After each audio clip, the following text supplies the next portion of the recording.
Hello friends, आप सभी को राधे राधे। अगर आप स्वयं हार नहीं मानते हैं तो यकीन मानिए आपको इस दुनिया में कोई नहीं हरा सकता। तो फ्रेंड्स, इसी मोटिवेशन के साथ आपको अपनी तैयारी मजबूती से रखनी है और उसमें जी जान से लग जाना है। तो फ्रेंड्स, आज हम 20 दिसंबर की करंट अफेयर देखेंगे जो कि आपके लिए बहुत ही हेल्पफुल रहेगी। चाहे आपका एसएससी रेलवे का एग्जाम हो या अदर्स एग्जाम हो जो कि गवर्नमेंट से रिलेटेड होते हैं, उनमें यह प्रश्न आपको देखने को मिल जाएंगे। तो स्टार्ट करते हैं बिना देरी किए हुए।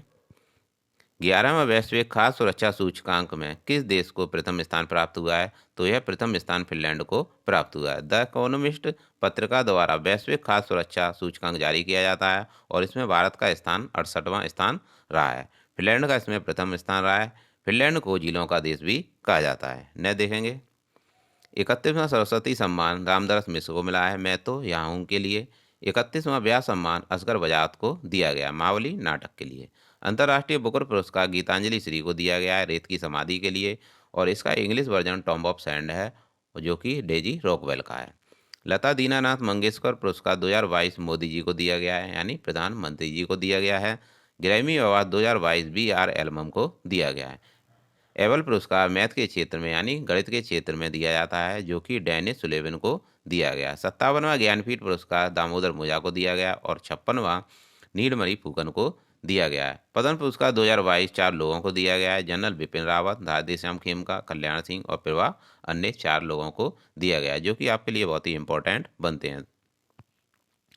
दोस्तों, दूसरा नॉर्डिक सम्मेलन कोपेनहेगन में हुआ था और कोपेनहेगन की राजधानी डेनमार्क है।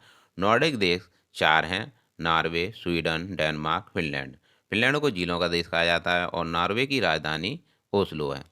नूरी मिशन और दानूरी मिशन साउथ कोरिया ने शुरू किया है। नूर मिशन नूर मिशन ईरान का है। दाविंची और आर्टेमिस मिशन नासा ने शुरू किए हैं और टेलीमानस पहल स्वास्थ्य मंत्रालय की है और स्वास्थ्य मंत्रालय के मंत्री मनसुख मंडाविया हैं, इन्होंने इसे शुरू किया है। T20 वर्ल्ड कप का आयोजन T20 वर्ल्ड कप 2022 का आयोजन ऑस्ट्रेलिया में किया गया था। आतंकवाद विरोधी अभ्यास 2022 मानेसर हरियाणा में आयोजित किया गया और इसमें पाकिस्तान ने भाग लिया।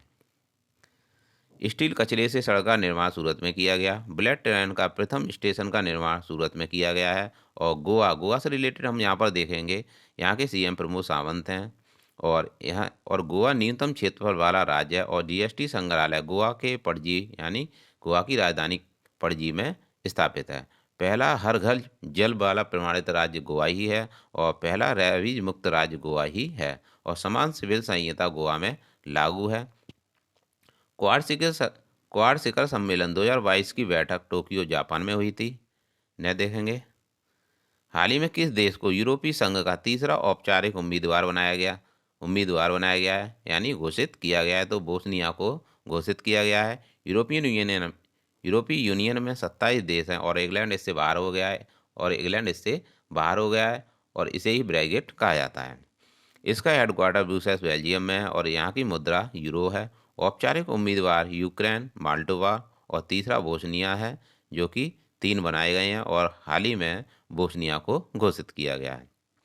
यूक्रेन के राष्ट्रपति जेलेंस्की हैं और इन्हें जेलेंस्की को ही लिबर्टी पुरस्कार दिया गया है। जलवायु परिवर्तन का अध्ययन करने के लिए पहला SWOT उपग्रह मिशन किस देश द्वारा प्रक्षेपित किया गया है? तो SWOT की full form surface water and ocean topography है और जलवायु परिवर्तन के अध्ययन के लिए इसे फाल्कन 9 रॉकेट से लॉन्च किया गया है। इसे नासा ने कैलिफोर्निया से लॉन्च किया है, आपको ध्यान रखना है। इसे नासा ने कैलिफोर्निया से लॉन्च किया है और इसमें अमेरिका, ब्रिटेन, कनाडा इन सभी देशों ने सहायता की है। तो राइट आंसर यहाँ पर उपरोक्त सभी है। न देखेंगे हाल ही में मेसी की कप्तानी में अर्जेंटीना ने किस देश को हराकर फीफा विश्व कप 2022 का विजेता बना है? तो अर्जेंटीना ने फ्रांस को हराया है। फीफा फीफा के हेड इन्फेंटिनो हैं और इसका मुख्यालय ज्यूरिख में है और इसका आयोजन हाल ही में कतर में किया गया और इसका शुभंकर लाइव है। फुटबॉल का नाम अल रहेला था और फाइनल जो हुआ था अर्जेंटीना और फ्रांस के मध्य हुआ था। अर्जेंटीना और फ्रांस के मध्य लुसेल स्टेडियम में हुआ था और इसका विजेता अर्जेंटीना बना है जो कि 36 साल बाद बना है। और गोल्डन बॉल लियोनेल मेसी को मिली है और गोल्डन बूट एम्बीज को मिली है जो गोल्डन बूट का विजेता एम्बीज बने हैं, जो कि फ्रांस के हैं, और गोल्डन ग्लव्स के विजेता मार्टिनेज रहे हैं। तो राइट आंसर यहाँ पर फ्रांस है। अर्जेंटीना ने फ्रांस को हराकर विश्व कप जीत लिया है। ने देखेंगे हॉकी पुरुष हॉकी पुरुष विश्व कप 2023 में अंतर्राष्ट्रीय हॉकी महासंघ ने किस भारतीय निजी कंपनी को अपना आधिकारिक भागीदार बनाया है? तो टाटा स्टील लिमिटेड को आधिकारिक भागीदार बनाया गया है। हॉकी वर्ल्ड कप 2023 उड़ीसा में राउरकेला और भुवनेश्वर में होंगे, और उड़ीसा के राउरकेला में हॉकी का सबसे बड़ा स्टेडियम बिरसा मुंडा स्टेडियम है, और अंतर्राष्ट्रीय हॉकी महासंघ ने टाटा स्टील लिमिटेड को भागीदार बनाया है, जो कि राइट आंसर है। मिसेज वर्ल्ड 2022 का खिताब जीतने वाली सरगम कौशल किस राज्य से संबंधित हैं? तो यह जम्मू कश्मीर राज्य से संबंधित है। Mrs World 2022 Las Vegas America में इसका आयोजन किया गया, और इसकी जो खिताब जीतने वाली रही हैं यह जम्मू कश्मीर की हैं सरगम कौशल। ने देखेंगे हाल ही में किस देश को यूएन समर्थित महिला आयोग से निष्कासित किया गया है? तो ईरान से इन्हें निष्कासित किया गया है। यूएन यूएन की स्थापना 24 अक्टूबर 1945 को होती है। इसके 6 अंग हैं। न्यूयॉर्क में इसका हेडक्वार्टर है, और महिला आयोग ने ईरान को बाहर कर दिया है लैंगिक भेदभाव के कारण। स्टार्टअप स्कूल इंडिया पहल गूगल ने शुरू की है। संयुक्त राष्ट्र महासागर सम्मेलन 2022 लिस्बोन में आयोजित किया गया। ब्रिटेन के नए प्रधानमंत्री ऋषि सुनक बने हैं लिज ट्रस के स्थान पर। स्टैच्यू ऑफ पीस पाली राजस्थान में स्थापित की गई है। अल्पसंख्यक कल्याण मंत्रालय की मंत्री स्मृति ईरानी को बनाया गया। प्रथम पशु स्वास्थ्य शिखर सम्मेलन 2022 दिल्ली में आयोजित किया गया, और अखिल भारतीय शिक्षा समागम का उद्घाटन वाराणसी में किया गया। ईरान से रिलेटेड देखेंगे नूर रॉकेट ईरान का है, और रामसर स्तर ईरान में ही स्थित है। यूएनओ के महासचिव एंटोनियो गुटारेस हैं, और संयुक्त राष्ट्र सुरक्षा परिषद में 15 सदस्य हैं, और अंतर्राष्ट्रीय न्यायालय का मुख्यालय द हेग यानी नीदरलैंड में स्थित है। हाल ही में भारतीय मूल के लियो बराडकर किस देश के दूसरी बार प्रधानमंत्री चुने गए हैं? तो यह आयरलैंड के चुने गए हैं। कनाडा में सबसे बड़ी गेहूं की मंडी विनीपेग में पाई जाती है। तो लियो बराडकर दूसरी बार आयरलैंड के प्रधानमंत्री बने हैं। निम्न सदन द्वारा इन्हें चुना गया है।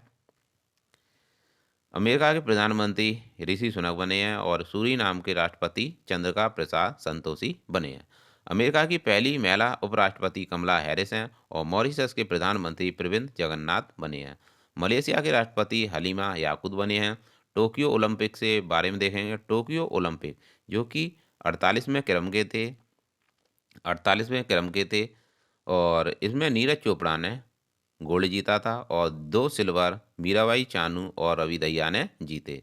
भारत में इसमें 4 ब्रॉन्ज जीते थे। हॉकी टीम ने 4 ब्रॉन्ज हॉकी टीम ने जीते थे, और हॉकी टीम के जो विजेता थे लवलीना बजरंग पीवी सिंधु रहे थे। टोक्यो पैरा ओलंपिक जो कि 24वें क्रम के थे, भारत में 24वें क्रम के हुए थे। भारत ने टोटल 19 पदक जीते थे। इसमें से भारत ने 5 गोल्ड जीते। 2024 ओलंपिक पेरिस यानी फ्रांस में होंगे, और शीतकालीन ओलंपिक बीजिंग यानी चीन में हुए थे। 2032 ओलंपिक और पैरा ओलंपिक खेल का आयोजन समिति के सीईओ हिंडी हुक को बनाया गया है। यह ओलंपिक किस देश में होंगे? तो यह ओलंपिक ऑस्ट्रेलिया में होंगे। ओलंपिक समिति की स्थापना 23 जून 1894 को होती है, और इसका हेडक्वार्टर लुसाने में है। पहली बार ओलंपिक 1896 में खेले गए थे। सीईओ सिंडी हुक को बनाया गया, और इसके अध्यक्ष थॉमस बॉक हैं। 2020 में टोक्यो में हुए थे, टोक्यो जापान में हुए थे, और 2024 में पेरिस फ्रांस में होंगे, और 2028 में लॉस एंजल्स यानी अमेरिका में होंगे। नवीनतम महारत्न कंपनी 12 हैं, और नवीनतम महारत्न कंपनी रूरल इलेक्ट्रिफिकेशन लिमिटेड है। लो इस्पात संयंत्र टिस्को की स्थापना 1907 में होती है, और इसका हेडक्वार्टर साक्ची में है। बोकारो लो इस्पात संयंत्र झारखंड में स्थित है। राउरकेला उड़ीसा में है। भिलाई इस्पात संयंत्र छत्तीसगढ़ में स्थापित है, और दुर्गापुरा पश्चिम बंगाल में है। पहली शास्त्रीय भाषा तमिल है, जो कि 2004 की है। संविधान में भाषा 8वीं अनुसूची में है। और 21वें संविधान संशोधन के तहत सिंधी भाषा को जोड़ा गया था। 71वें संविधान संशोधन के तहत नेपाली, मणिपुर, कोंकणी भाषा को जोड़ा गया था, जिसे शॉर्ट में नमक भी कहा जाता है। 92वें संविधान संशोधन के तहत बोडो, डोगरी, संताली, मैथिली 4 भाषाओं को जोड़ा गया था, जो कि आपके लिए बहुत ही इंपॉर्टेंट बनते हैं। हाल ही में 17 दिसंबर 2022 को आयोजित ब्यादगी ताल्लुक साहित्य सम्मेलन का संबंध किस भाषा से है? किस भाषा से है? तो इसका संबंध कन्नड़ भाषा से है। यहाँ पर सारे ऑप्शन गलत हैं, तो आपको याद रखना है कन्नड़ भाषा से है।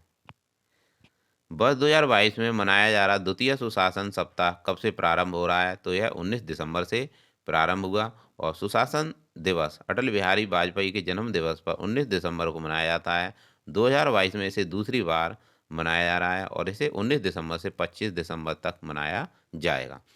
पराक्रम दिवस 23 जनवरी को मनाया जाता है सुभाष चंद्र बोस की जयंती पर, और स्वच्छ अमृत महोत्सव 17 सितंबर से 10 अक्टूबर तक मनाया गया।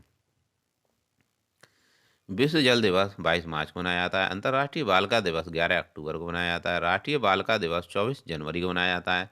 विश्व हिंदी दिवस 10 जनवरी को मनाया जाता है और हिंदी दिवस जबकि 14 सितंबर को मनाया जाता है। वीरवाल दिवस 26 दिसंबर को मनाया जाता है। पराक्रम दिवस 23 जनवरी को मनाया जाता है सुभाष चंद्र बोस की जयंती पर। अंतर्राष्ट्रीय नर्स दिवस 12 मई को मनाया जाता है। मानवाधिकार दिवस 10 दिसंबर को मनाया जाता है और विजय दिवस 16 दिसंबर को मनाया जाता है। खाद्य सुरक्षा दिवस 7 जून को मनाया जाता है और विश्व खाद्य दिवस 16 अक्टूबर को मनाया जाता है, जो कि आपके लिए बहुत ही इंपॉर्टेंट बनता है। रेड क्रॉस दिवस 8 मई को मनाया जाता है और जैव विविधता दिवस 22 मई को मनाया जाता है। तंबाकू निषेध दिवस 31 मई को मनाया जाता है और पंचायती राज दिवस 24 अप्रैल को मनाया जाता है। पंचायती राज 73वें संविधान संशोधन से संबंधित है। विश्व जनसंख्या दिवस 11 जुलाई को मनाया जाता है, जो कि आपके लिए बहुत ही इंपॉर्टेंट है। इस दिवस 1 दिसंबर को मनाया जाता है और राष्ट्रीय उपभोक्ता दिवस 24 दिसंबर को मनाया जाता है। विश्व मृदा दिवस 5 दिसंबर को मनाया जाता है। ने देखेंगे वीवो प्रो कबड्डी लीग 2022 का 9वां सीजन किस टीम ने जीता है? तो इसे जयपुर ने जीता है। प्रो कबड्डी लीग 2022 का फाइनल मुंबई में जयपुर और पुनेरी पल्टन के मध्य हुआ था और इसमें विजेता जयपुर रहा था। कलपति रथ फेस्टिवल राष्ट्रीय युवा महोत्सव केरल में हुआ था, केरल के हैं। कलपति रथ फेस्टिवल और राष्ट्रीय युवा महोत्सव केरल के हैं। एप्पल फेस्टिवल जम्मू कश्मीर का है। नवरोज फेस्टिवल पारसी धर्म का है। मरु महोत्सव पोखरण जैसलमेर में मनाया जाता है। खजुराहो फेस्टिवल मध्य प्रदेश के हैं और छतरपुर मध्य प्रदेश में ही स्थित है। ऊंट फेस्टिवल बीकानेर का है, जो कि राजस्थान से संबंधित है, यानी राजस्थान का है ऊंट festival. Losar festival Hemis festival ये आपको याद रखने बहुत ही इंपॉर्टेंट है आपके लिए, जो कि लद्दाख के हैं। सिगमो फेस्टिवल गोवा का है और गोवा हर घर जल प्रमाणित वाला राज्य है, रेबीज मुक्त राज्य है और समान सिविल संहिता गोवा में ही लागू है और गोवा के सीएम प्रमोद सावंत हैं, जो कि आपके लिए इंपॉर्टेंट बनते हैं। बोनालू त्योहार तेलंगाना का है। थैयम केरल का है। एरवाल फेस्टिवल जम्मू कश्मीर का है और नवरे फेस्टिवल भी जम्मू कश्मीर का है। मेदाम यात्रा तेलंगाना का है और पुष्कर फेस्टिवल जम्मू कश्मीर का है, जो कि नदी को महत्व देने के लिए मनाया जाता है। पुष्कर मेला, जबकि पुष्कर मेला आपको याद रखना है पुष्कर मेला अजमेर का है। स्पुतिक गस्टर फेस्टिवल इसे मुकोड़ा फेस्टिवल भी कहा जाता है, यह लद्दाख का है। लोसांग फेस्टिवल सिक्किम का है और सिक्किम न्यूनतम राज्य है, जो कि न्यूनतम जनसंख्या घनत्व वाला राज्य है। हॉर्नबिल फेस्टिवल नागालैंड का है। हॉर्नबिल एक पक्षी का नाम है, जो कि लंबी चोंच वाला पक्षी होता है। संचार उपग्रह GSAT-24 का सफल प्रक्षेपण कोरू फ्रेंच गुआना से किया गया था। कंबोडिया की राजधानी नोम पे है। ब्रिक्स के 14वें शिखर सम्मेलन 2022 की अध्यक्षता चीन ने की थी और साउथ अफ्रीका 2023 में करेगा। भारत और चीन के मध्य जो सीमा है में मेकमोहन रेखा है और पेंगोंग झील लद्दाख में स्थित है। रणजी ट्रॉफी 2021-22 का खिताब मध्य प्रदेश ने जीता। नीति आयोग की स्थापना 1 जनवरी 2015 को होती है। सीईओ परमेश्वर अय्यर हैं और इसका जो हेड होता है प्रधानमंत्री स्वयं होते हैं और उपाध्यक्ष सुमन बैरी हैं। मेडिसिन का नोबेल पुरस्कार प्रोफेसर स्वांति पावे को दिया गया था। भौतिक विज्ञान का Alain Aspect, John Clauser, Anton Zeilinger को दिया गया और रसायन विज्ञान का नोबेल पुरस्कार कैरोलिना बर्टोजी, मॉर्टन मेडल और बेरी शार्पलेस को दिया गया। साहित्य का नोबेल पुरस्कार एनी एनॉक्स को दिया गया और इकोनॉमिक्स का नोबेल पुरस्कार NS बर्नानक, डगलस डायमंड और फिलिप डायविंग को दिया गया। शांति का नोबेल पुरस्कार एलिस एलिस वालियावस्की मेमोरियल और तीसरा यूक्रेनी मानवाधिकार संगठन सेंटर फॉर सिविल लिबर्टीज को दिया गया। तो फ्रेंड्स ये थे 20 दिसंबर के करंट अफेयर्स, जो कि आपके लिए बहुत ही आगामी एग्जाम के लिए बहुत ही महत्वपूर्ण रहेंगे। तो फ्रेंड्स आप इस क्लास का बार बार रिवीजन करिएगा, जिससे कि आपको आगामी एग्जाम में अधिक से अधिक हेल्प मिल सके। तो फ्रेंड्स क्लास को मैं इसीलिए बार बार जल्दी जल्दी रिपीट करता हूँ, जिससे जल्दी जल्दी प्रश्न कराता हूँ, जिससे कि आपको अधिक से अधिक कंटेंट कम समय में प्राप्त हो जाए। मैं आपका टाइम वेस्ट नहीं करना चाहता। तो फ्रेंड्स अगर आपको वीडियो अच्छी लगती हो तो चैनल को लाइक और सब्सक्राइब कीजिएगा। तो फ्रेंड्स मिलते हैं नेक्स्ट वीडियो में, आपके लिए ऐसे ही वीडियो लाते रहेंगे। Thanks for watching.